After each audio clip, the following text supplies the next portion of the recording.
Hi and welcome to this review of my Jingong SG 552. Currently it's on safe, no batteries in it, empty magazine.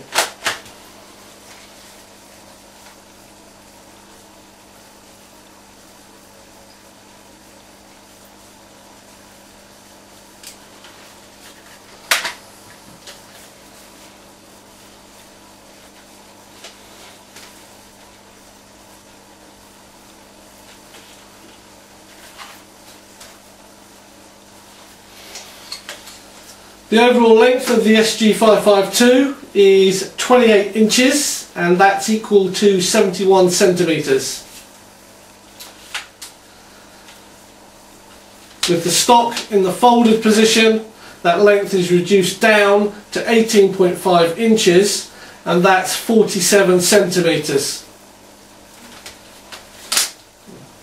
The overall weight of the SG552 without my flashlight grip here at the front, without a battery, is 4 3/4 pounds, which is 2.2 kilograms, so it's not a heavy weapon.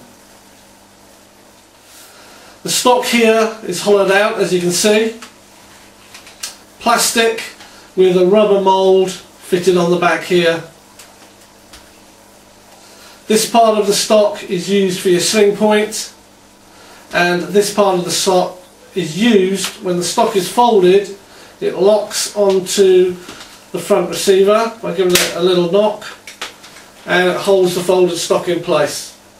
Very strong, very sturdy, unlike the JLS Scar I had. This one stays when you fold it.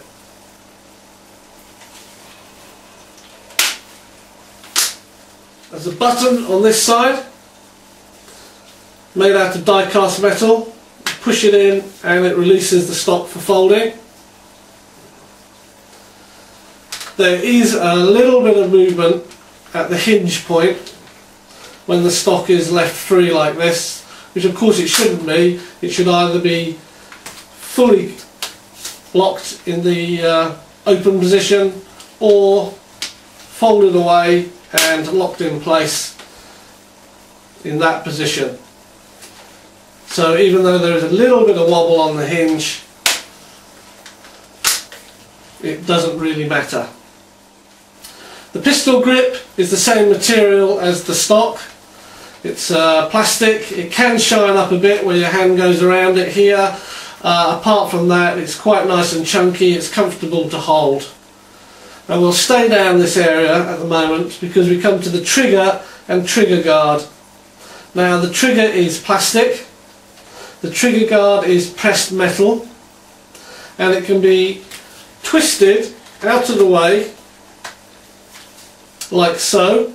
So if you're wearing thick gloves, you can still use the trigger. You can get in there and use the trigger and you don't have to worry about the guard being in the way. And then you can just fold it back. Built on to the trigger guard is the mag release lever, and very easy to use. Just hold the mag, thumb on the lever, push it and the mag comes away. Going back onto the receiver, it has an ambidextrous fire mode select lever, so I can use the right or left hand side to select, and here you can see it's on S for safe. One click is red 1, which is for single semi-auto fire, and another click is 20, red 20, for full auto fire. Now this SG552, as the Tokyo Marui SG552, does not have a burst rate selector, whereas the Tokyo Marui SG551 does. Very positive fire mode select. It's got a good solid feel and a good click. At the top here we have an iron sight. It is a cast iron sight. It is fully adjustable.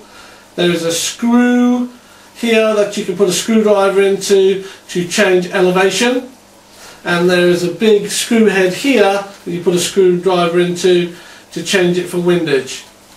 As well as that, the actual sight itself has different diameter holes for whether you are doing pinpoint accuracy type shooting or whether you want a more wider field of shooting. It has a sling point attached to the iron sight, as you can see here. It is cast and therefore, in my opinion, brittle and subject to being damaged. I don't sling point from here, as I use it with the stock open, not folded. I use the stock sling point. On this, my SG552, you can see I've added a top rail here. This top rail is a standard Tokyo Marui SG552 top rail.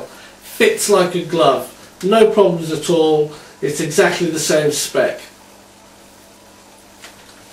The whole receiver, including the ejection port cover, are plastic. The bolt lever is cast, and upon pulling it back you reveal a plastic hopper. Now it's the cylinder type hop-ups, the same type you'll find in the Tokyo Marui G36C or the SRC XM8. It's that type, and no doubt in other airsoft weapons.